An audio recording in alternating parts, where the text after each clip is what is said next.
सम्माननीय कपिल सिब्बल साहब ने, मुकुल रोहतगी साहब ने, विवेक तन्खा साहब ने, सिद्धार्थ दवे साहब ने, इन सब ने मिलकर बात रखी कि किस प्रकार से मेरे साथ लगातार अन्याय हुआ है। चार दिग्गज वकील, सुप्रीम कोर्ट की बेंच भी हैरान। और सवाल, क्या न्याय सबके लिए बराबर है?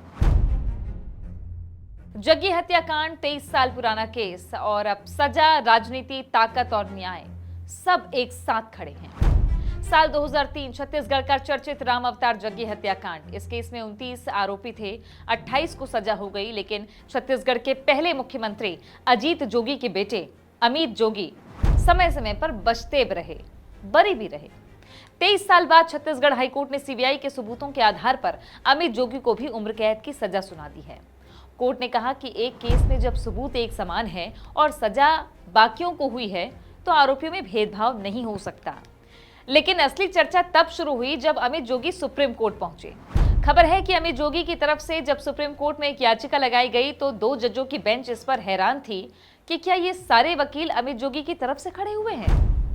जोगी का पक्ष वहां पर कपिल सिब्बल ने रखा, लेकिन उनके साथ मुकुल रोहतगी जैसे बड़े वकील भी खड़े हुए थे और पीछे कांग्रेस के एक राज्यसभा सदस्य और सुप्रीम कोर्ट के वकील विवेक तन्खा के अलावा एक दूसरे सीनियर वकील सिद्धार्थ दवे भी खड़े थे। सुप्रीम कोर्ट ने सिब्बल की बात पर कुछ हैरानी जाहिर की कि बिलासपुर में क्या अमित जोगी के लिए वकील नहीं थे। सुप्रीम कोर्ट में अब 20 अप्रैल को अंतिम सुनवाई होगी इस केस की। इस बीच अमित जोगी ने इस मामले पर सोशल मीडिया पर अपना बयान जारी किया है और कोर्ट के फैसले को एक तरफा बताया है। लीव टू अपील मुझे बिना सुने ग्रांट कर दी गई। अपील भी सीबीआई की अलाउ कर दी गई, उसमें भी मुझे नहीं सुना गया।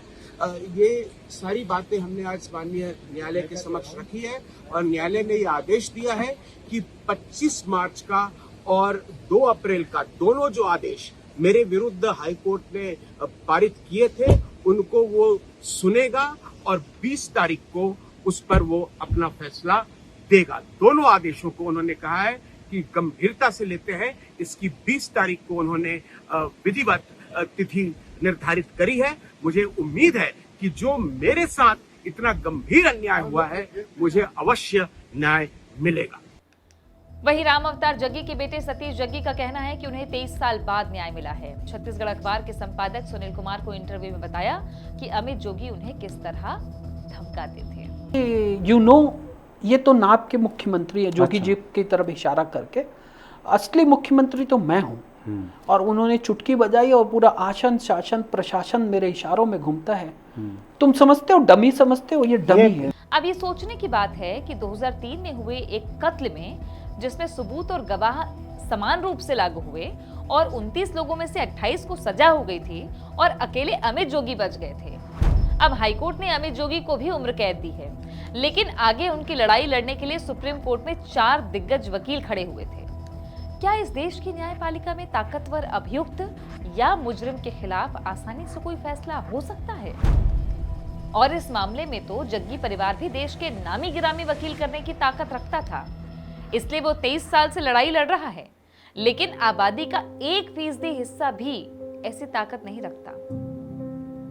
बचे 99% लोग जो कि ऐसी स्थिति में फंसते होंगे, किसी जुर्म के शिकार रहते होंगे, उनके लिए इस लोकतंत्र और इस न्यायपालिका में क्या कोई बराबरी की संभावना बचती है? ये बराबरी ही लोकतंत्र रहती है, लेकिन ये समानता भारत के लोकतंत्र से भाप बनकर उड़ चुकी दिखती है।